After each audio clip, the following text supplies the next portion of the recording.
said to me, "How on earth do you expect us to write on all of these points?" And I said, no, just settle down. They're examples.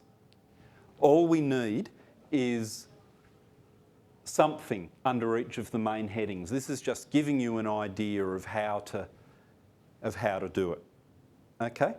So this is part 2 of our overall assessment framework. Now, the third one. If you're a traditional, typical radiographer, you'll be saying to yourself, none of this tells me how well they can do a chest x-ray or a knee x-ray or whatever. Okay? Don't worry, we've accommodated that. Now, the REA, or as I said, Radiographic Examination Assessment, is something that's been happening at Charles Sturt for a while, but I reviewed it and updated it, and I think it's a little bit more useful than it used to be.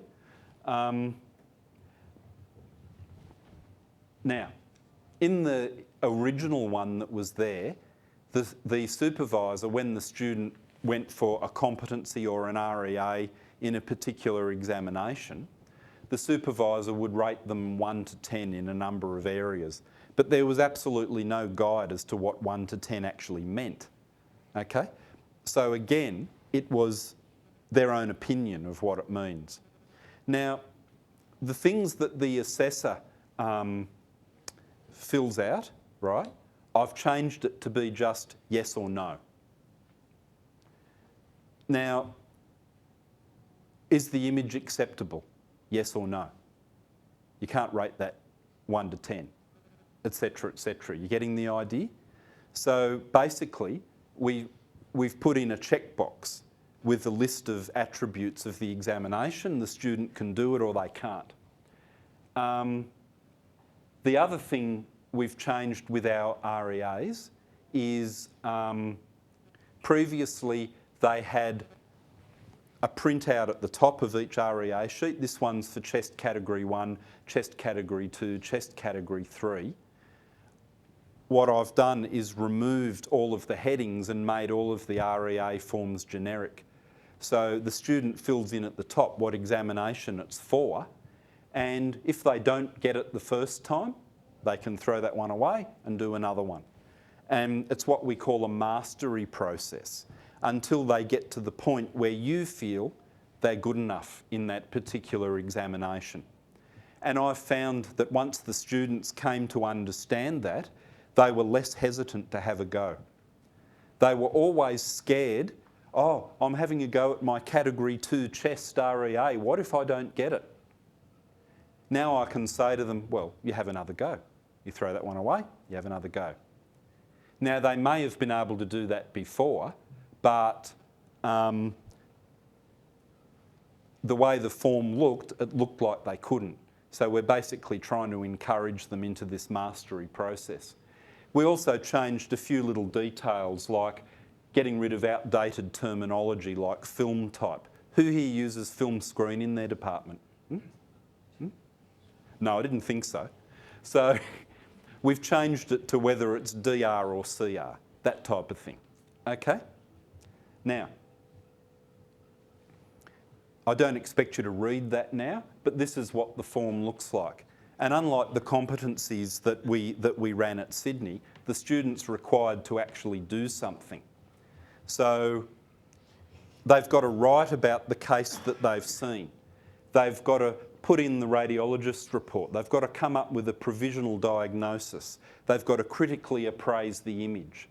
And again, these have been developed as interactive PDFs, so we can do these online. We don't have to print them. All right? Now, a lot of the students are getting a little bit annoyed at me at the moment because they've been submitting all these books with these things half empty. So I've sent all of them an email with individual feedback, and I've told them that they have to take the books back, post them to their clinical centre and get them filled out properly before I'm going to give them a pass for the placement. And Maggie, you're going to be getting one of them. because that particular student's book wasn't filled out very well at all. And not your fault, it was the student's fault, and she admitted it to me. So she's going to be contacting you soon. Oh, I shouldn't say the name in front of everybody. But basically, what I'm doing is I'm insisting on a high standard from the students, and I'm insisting that they do their paperwork properly. And some of them have come back to me with books that don't have signatures against any examinations they've done, or they've only written down 1 or 2 examinations in a 4-week placement. So I've called them up and said, take your book, take it back, get it filled out. I'm not accepting it. So what we're trying to do is get that standard up there so that they realise that this is serious stuff. We're trying to get them up to a standard. There's that word again. So, again, this isn't the final diagram, but it's part of the process. So, we've got our 3 factors. The rectangles are the assessment that you fill in, the reflective journal, and the REA, progression over there. Now, this was the next model that we came up with, and we were giving them till the end of year 4 to do their REAs. But that's not good enough, because the 4th year is meant to be the equivalent of the NPDP, all right? A student from a 3-year course has to have their competencies finished by the end in order to graduate, don't they? All right, so they can start their NPDP. So if we want our students in our 4-year degree to go out into your centres as 4th years as the equivalent of an NPDP, which is what we want, right? Then we are now telling them their REAs, their competencies have to be finished by the end of 3rd year. And I'll talk about that more in a minute. Okay? The model can be adapted to include a gateway into year 4. Now, very shortly, we're going to be releasing to all of you a document that gives a really thorough explanation of the 4th year of the program. We know it's new in New South Wales. We're the first to do it. Our first 4th years are coming out next year. We want you guys to feel comfortable to take them.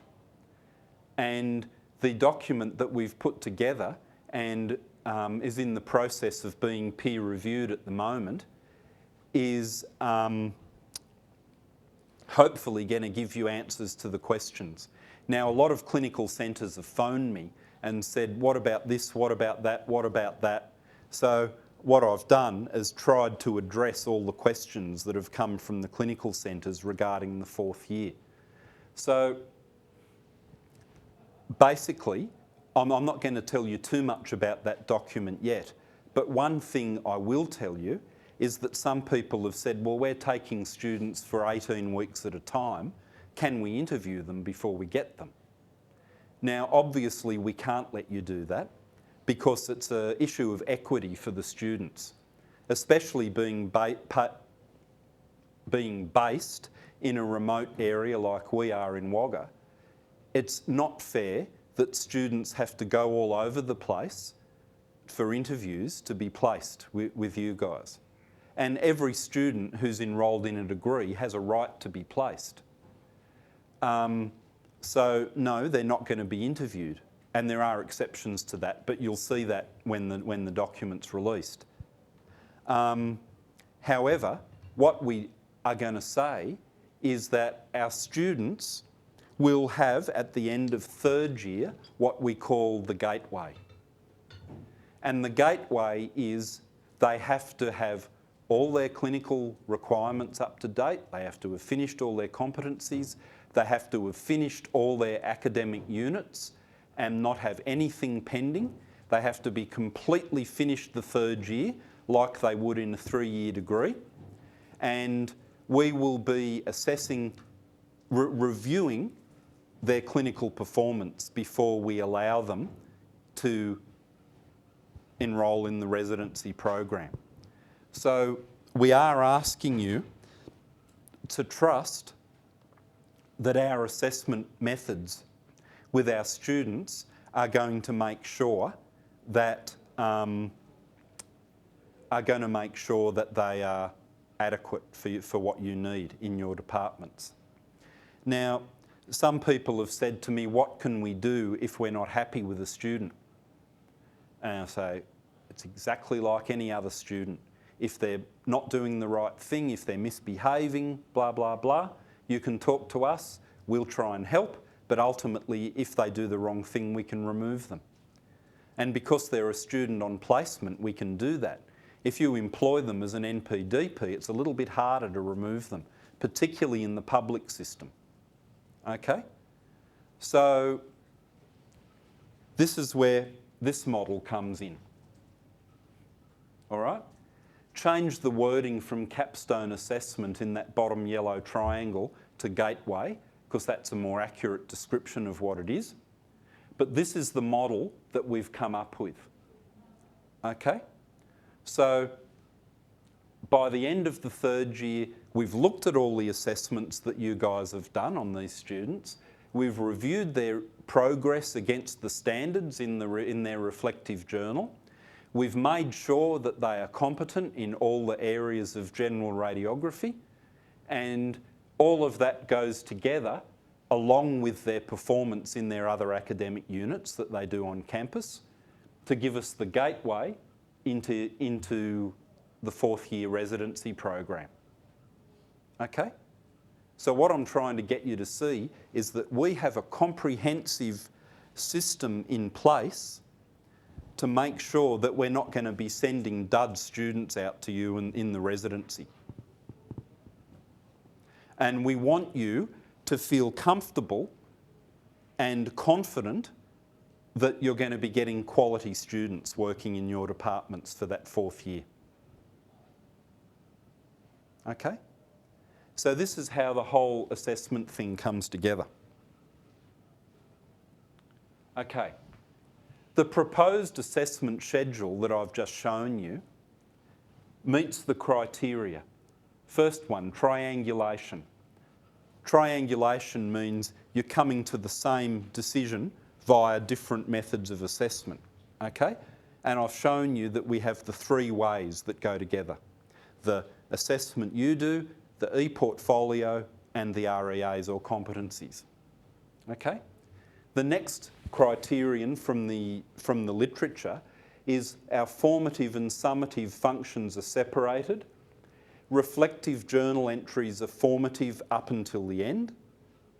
The supervisor assessments are summative, and they're entered in separate assets in their e-portfolio, and they're tied together in the gateway assessment.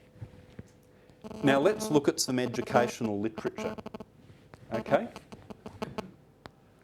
By concentrating on discrete pieces of knowledge and skill, there's a distinct danger of only dealing with fairly superficial aspects of professional practice, whilst ignoring the holistic way in which such knowledge and skill is integrated and coordinated in actual professional practice. That's a very insightful quote, isn't it? Those of us who've worked in clinical at the University of Sydney know Andrew Gonzi, who's one of the authors there. He was our Director of Clinical Education before Professor Lindy McAllister started as the Associate Dean for Work Integrated Learning. Very knowledgeable guy, and he was always happy for us to go and sit down and have a chat with him, wasn't he, Nat? Yeah, good guy. Really, really good source of knowledge. And basically what they're saying here is the old way we did things by checklists, we're assessing superficial knowledge. And as I said to you this morning, what we want is we want deep knowledge. We don't want the student who can do the walk-in patient but falls to bits when the trauma comes in, okay? We don't want the student who isn't able to think outside the box when the patient presentation, like how are they going to do the lateral chest x-ray if the person's got arthritic shoulders and can't raise their arms, okay? For example, we want our to be developing practitioners who know how to think, who know how to plan, who know how to reason. So that's why our assessment has to look at the holistic picture rather than be a checklist. All right? Students deserve to have their work graded strictly according to quality, without comparison to other students and without their academic history being considered. Think about that. Students deserve to know the bases on which judgments about their work are made. And so, excuse me, that's why we need to be certain that the rubrics we mark against, the students have access to them, and they have, and they're able to be published and given to the students beforehand. One of the things that I did when I was at the University of Sydney was when we'd have an assignment handed in, I always used to get them to hand it in electronically via our learning management system, which at Sydney we had Blackboard. And Blackboard has this fantastic function where you can build an electronic rubric. And I'd get the students' work, submit it online, you mark it online, and you build your own rubric, mark it in the rubric, and the student gets instant access to feedback on their work. It's such a good way, such a good system. And I'm really excited that we're getting Blackboard at Charles Sturt shortly, because we'll be able to use that function as well. Okay, now, how do we judge professional competence? Professional competence involves being able to do high-level tasks consistently well. When it comes to grading, we need to arrive at judgments which are or would be consistent with our peers, even when there's no independent sources of data to substantiate those professional judgments. Okay? So we want to be producing graduates, students, who can do things consistently well. I have to tell you this story. My wife and I were in the bank in Wagga a couple of weeks ago talking about finance for the home we've just bought. And my wife said to the bank manager, by the way, since we've moved, we changed our address on our bank statements and they keep getting sent to the wrong address. Can you make sure it's changed for us properly? And the bank manager looked at us and said, oh, okay, but don't get too upset about it. We all make mistakes. And I just looked at her and I said, I'm glad you're not a brain surgeon. Because, I mean, realistically, we get paid to do our job right, don't we?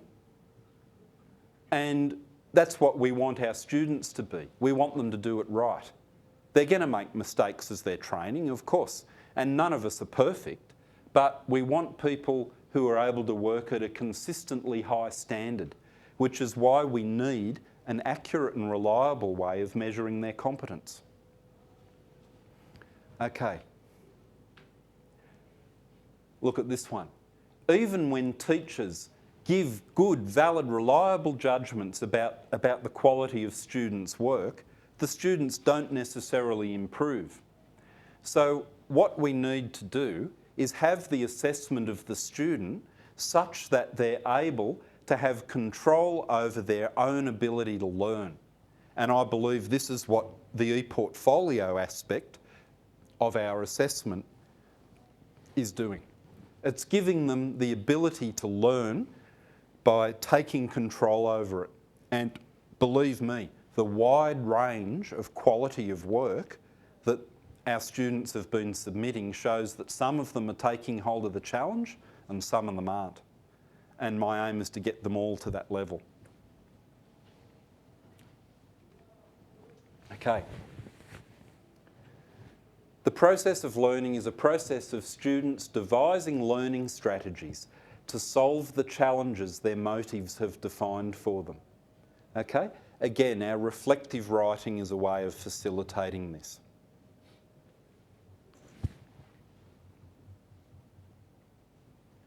Okay.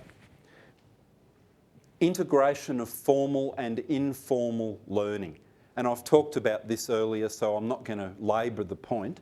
But basically, our assessments allow or should allow the integration of formal and informal learning. Remember the example of you're standing in the office and you hear the student talking to a patient in the waiting room. Okay. Traditional education has focused on content as the object of learning, but we need to view learning as a process. And again, this is just further evidence of what we're trying to develop, okay? Many capabilities and abilities that are necessary for competence are developed when we see learning as a process.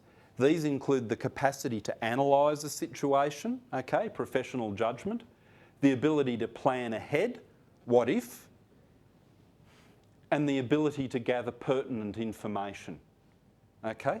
Now, for example, we all know that our referring doctors are absolutely brilliant at filling out request forms, and they give us all the clinical information we need, right?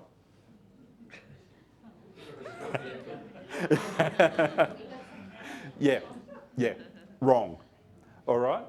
So, what we want to do is get our students to the point where they can gather information from the patient, which is going to assist the radiologist in making his diagnosis. Am I right?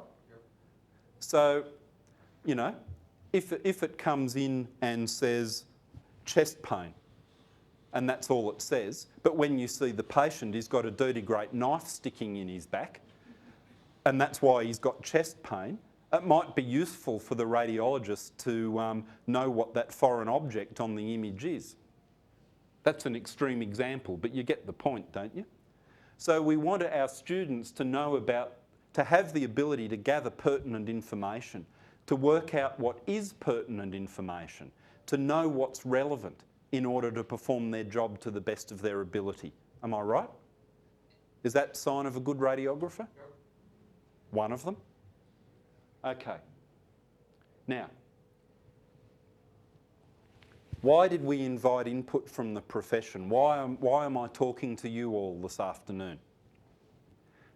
Stakeholder involvement in the design of assessment not only promotes input of creative ideas, but also ensures a certain fitness for practice. It can give stakeholders a sense of ownership of the program, thereby gaining their support, without which goals can remain elusive. You're all stakeholders, all of you, okay? We want you to feel like you're being involved in the process.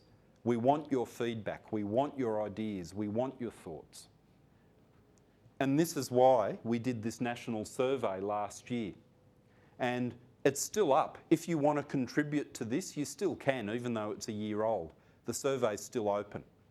Now, there hasn't been anybody contribute for a while because we haven't advertised it for a while. But the link's there, so, you know, and as I said, this presentation is on the site, so you can go into it, and if you want to do this, go ahead and do it, because, you know, it's another way for you to have input. We had 103 responses nationwide. Now, this was looking at the category of radiology centre they were employed in, mostly public hospitals, a few private hospitals, a number of private practices, the odd private practice within a public hospital, a few academics, and some others. Okay? Mostly they were people who weren't practicing, people who still had their registration but weren't currently practicing. They were the others. Okay? And then the states and territories. Obviously New South Wales was the highest, followed by Queensland and Victoria. We'll forgive ACT for being small because there's not that many of you. And then the other states, as you can see there. So we had a fair amount of variation across the states. Okay? From which universities are students accepted? Obviously, because most were from New South Wales, the New South Wales universities figure the highest there. Okay? But all of them, all of the universities are represented to a greater or lesser degree there. Now, This is just a very brief snapshot of some of the things that people said, okay? This question is asking your opinion on how radiography students should be assessed. Please choose the response that agrees the most closely with your opinion. So the first one is, students should be assessed according to their competency in various skills. And SurveyMonkey, when I did these graphs, cut some of the words off, so I'm sorry for that. As you can see there was massive agreement that people needed to be assessed according to their competency. And that's common sense, isn't it, really? Students should be assessed as pass-fail only in each category. There wasn't much agreement with that. But when we said they should be assessed as pass-fail in some categories, there was strong agreement. And the categories that are pass-fail are things like appearance, punctuality, etc. Okay? I mean, how can you be just a bit late? Either you're late or you're not. How can you be just a bit grotty in your appearance? Either you're professional or you're not, okay? And I had, with the old system, I had students coming back to me and saying, you know, I had my hair done nicely, I had my uniform ironed, I didn't have too much jewellery or makeup on, and I turn up to clinical on time every day and I only got a 7 for appearance. What do I need to do to get a 10? And my response to them was usually tongue-in-cheek, oh, probably Botox. But,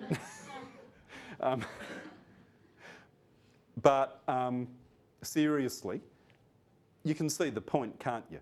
There's some things that really are only pass-fail. The last one, areas to be assessed should be mapped to the scope of practice for radiographers. And again, there's strong agreement with that. Okay, please indicate what format you'd like a national assessment tool to take. The majority of people agree that it should be online. Okay? A few people said paper-based. I think they were probably on Noah's Ark, but no, look, people do have reasons for it, and some of them are valid. And when we said another format, there was a space in the survey for them to say what the other format was. And overwhelmingly of those who said it, the other format they said was a mixture of both, paper-based and online. So I think we've got a pretty strong mandate to introduce it being online. You know, there's going to be none of this. There'll be no paper-based assessment under a government that I lead.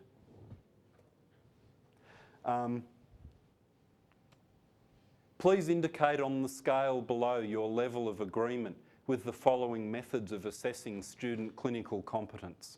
Okay? So the first category was a number from 1 to 10. Then we had a number from 1 to 5, a Likert scale, a visual analogue scale, or choosing a number from a list. Now, it was apparent there that the one that was disliked the most was the visual analogue scale, and I accept that. It would appear that it was either a number from 1 to 10 or choosing the best statement from a list that were the most popular. Now, we've tried number from 1 to 10 and it doesn't work, so that leaves us with the most practical opinion being choosing the best statement from a list, which is pretty much what we've tried to introduce into the new assessment.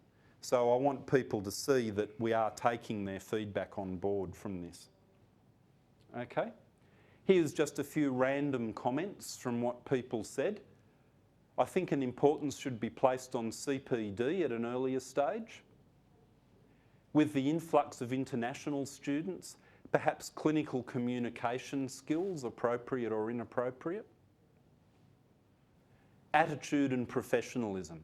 And I think we've tried to cover that quite comprehensively in what we're doing. Ability to accept feedback and improve. If somebody doesn't take your advice, you soon stop offering it, don't you? That's human nature, isn't it? Social skills are vitally important, and too many students have absolutely none. Should be emphasised more. Now, social skills are something that's very hard to teach. Let me give you an example. My oldest son, who's almost 24, is an English teacher in Melbourne. When he got the job at the beginning of last year, he moved in with an old friend that he went to school with when we lived in Albury, who was also working in Melbourne. They share a townhouse in Melbourne. My son Stephen is very outgoing. He was jabbering his head off when he was 7 months old. He's just one of these people who likes to talk, which makes him a good English teacher. His friend James is an IT geek. His job is programming red light cameras in Melbourne, which makes him really popular. I've tried to organise a free pass from him, but he won't give it to me. Now, James is the exact opposite of Stephen. He's really reclusive and quiet, and when you talk to him, you'll try and start a conversation with him, and you'll say, "How you going, James?" "Fine." And that's the end of the conversation. Unless you're talking about computers or computer games, you can't get a conversation out of him. Now, when Stephen first moved in with James, he said to me, "Dad," he said, "the first thing I'm going to do is take James out, get him involved with my friends and get him to come out of himself and, really get him involved." Stephen gave up after 3 months. He said, "I'd take him out with my friends and I'd introduce him to someone and the person would say to him, 'Oh, James, what do you do?' 'Oh, I'm a computer programmer.' And that'd be the end of the conversation. He didn't say, what do you do?" Or, try and continue the conversation. And Stephen just said, "Okay, I give up." The reason I'm saying this, telling you that story, is that social skills are vitally important, but some people just don't have them. And we can help them develop, but only to a certain point. And they have to want to know how to do it. And they have to step out of their comfort zone. But I think you'd agree that having social skills is really important in being a radiographer, don't you think? You have to be able to talk to your patients.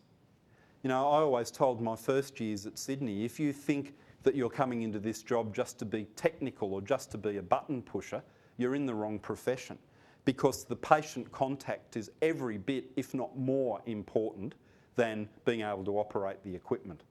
Knowing how to make people feel at ease, knowing how to, communicate with them. So I agree with this person, it's vitally important. What about teamwork? We need to assess their ability to work in a team, particularly in a public hospital setting, am I right? In public hospital setting, radiographers work in teams. They're more likely to work singularly in a private centre, is that correct? But in the public setting, one person positions the tube, the other one sits the patient up, etc., etc. You know what I mean. Communication with patients and staff, extremely important. So this is what the profession's telling us, and there was more, but I'm just sort of summarising it here in the assessment. So, as I've already said, we're proposing that we'll be introducing our new assessment form in our 2B placement that starts on the 24th of June, alongside the old one, as I said. We've already started the reflective journals using PebblePad and are getting some excellent results. Okay? We're proposing that Sydney begin the trial of the new form with the 2.2 placement beginning in July.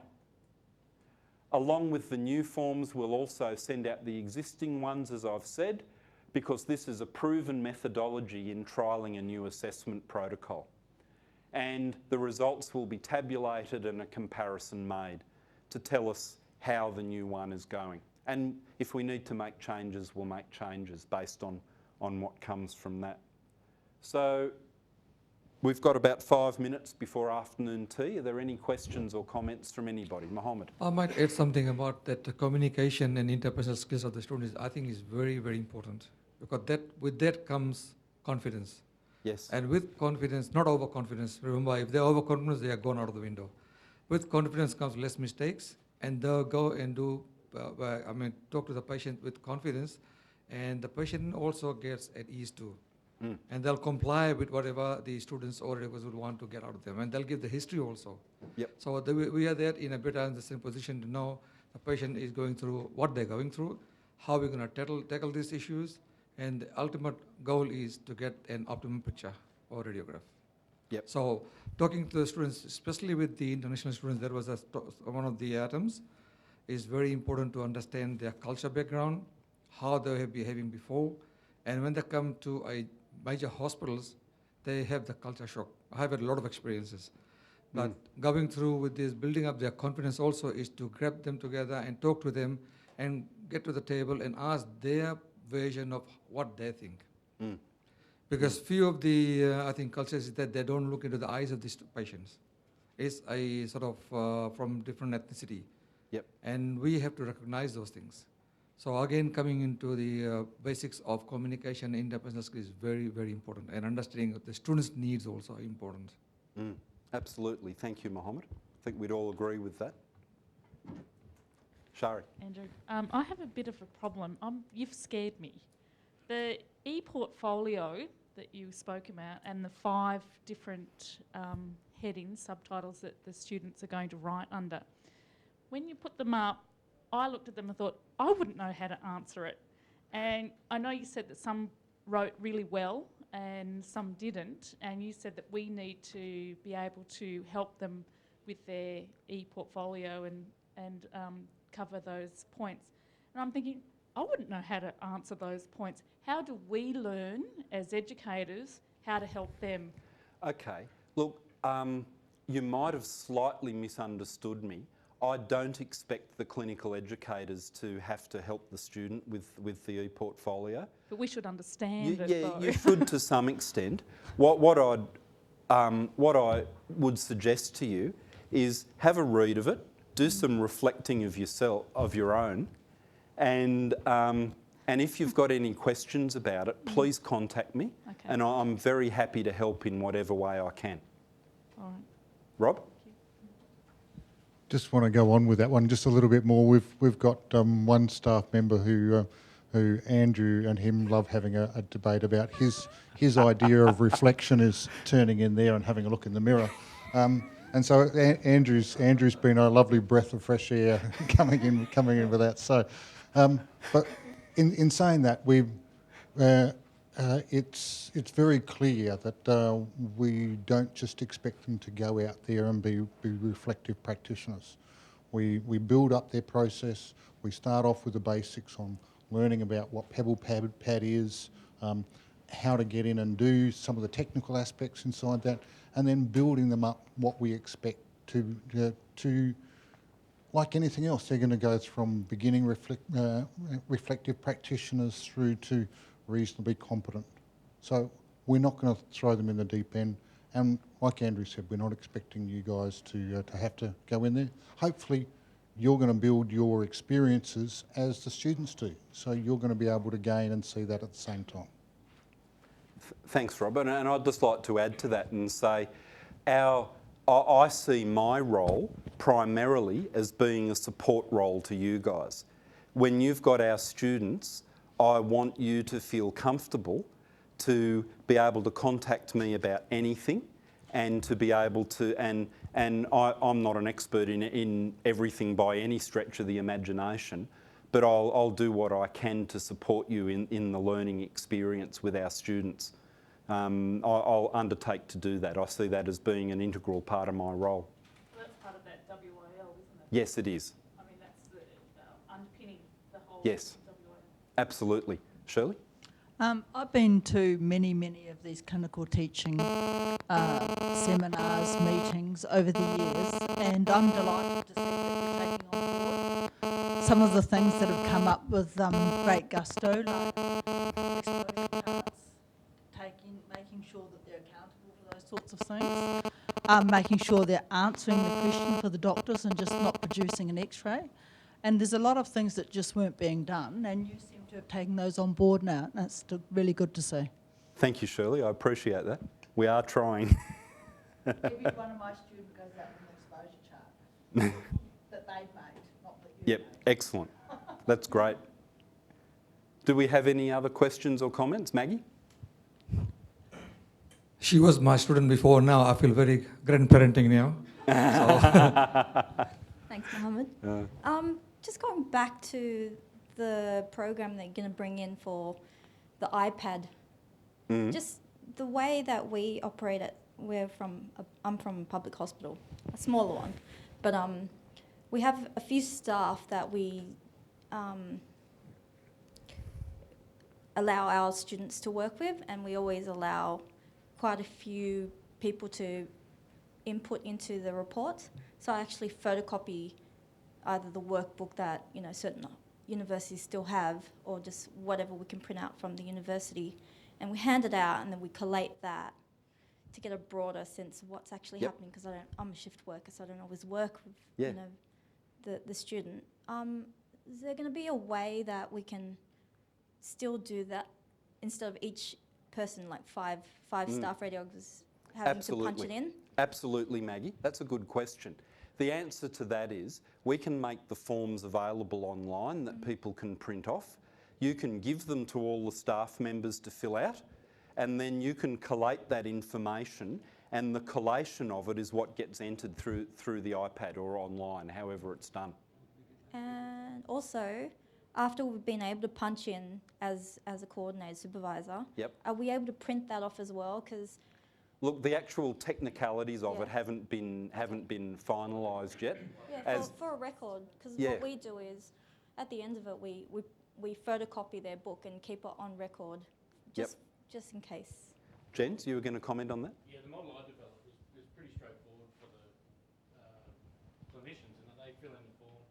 You can do it however you like. You can print out 20 copies and collate it and then print it out and combine them all and just print out one or mark one. But every time that somebody filled in any competency form, end of week form, end of prac form, it was automatically emailed to that supervisor. So that form came to us statistically, where we got all the information that we needed. You got a copy of exactly the same thing at the same time. So it's not very difficult to do, just a matter of organising. And as Rob said, Jens and I will be working together to get that happening. So, because obviously you've got the IT skills that I don't. So, so that's good. Janelle? Yeah, 2 quick points. Yeah. The first one, Mohammed was saying, his students felt that he was being hard, and I've made probably 2 of my students cry. And you question yourself, are you being too hard? But I've just been to a clinical education showcase at Sydney Hospital just recently, in which one of the students got up, a former student, and she encouraged them being pushed to above and beyond, to perform above and beyond. And they didn't see that at the time, but in hindsight, they do see that. And she really appreciates the educators that do push their students to go above and beyond. Yeah, so I encourage everyone to do that, because you're doing them a favour. Yep, absolutely. The second point I have is earlier on you talked about professional bodies being aligned with universities in terms of standards. I'd just like to add, in my orientation process, I also align those with the mission statement and the values that our practice has, so that also gives them direction. Yep, thank you. And that's a valid point. Attitude. Yep. And, various centres will have slight interpretations on that. And, we're very happy for you to take, each centre's individual spin on it and include that in what happens with the students when they come to you. Maggie? Just one last thing. Yeah. With the mid-clin and also the end of clinical reports that we do, at Sutherland, we do a slight interview with them, going through all their results with them and do some sort of interview just to see how they are. I know they can write their own comments at the end and we go through it as well, but we have an outgoing interview that we do each student, just separately to everyone else. And we conduct that in a totally separate room so that no one else is available, so they can be as candid as they want to about their comments about their placement. But just wondering, how do we, with that system that we're going to be doing, and if we're putting that into an iPad, how would we bring it back up and then go through that with them? How would I be able to do that, or not really? Look, I think there'll be a way of doing it. Yep. As I say, we haven't ironed out all the technicalities of it all yet, but definitely, you know, there will be a way of doing it. Look, we don't have time to get the online platform working before the trial. The trial will be paper-based, but we can work on it so that when the final version comes out, it will be online, and by then we'll be able to answer those questions. So I'm not being evasive, but the answer is I really don't know yet. Sorry? Yes. Yes, that's right. We do need to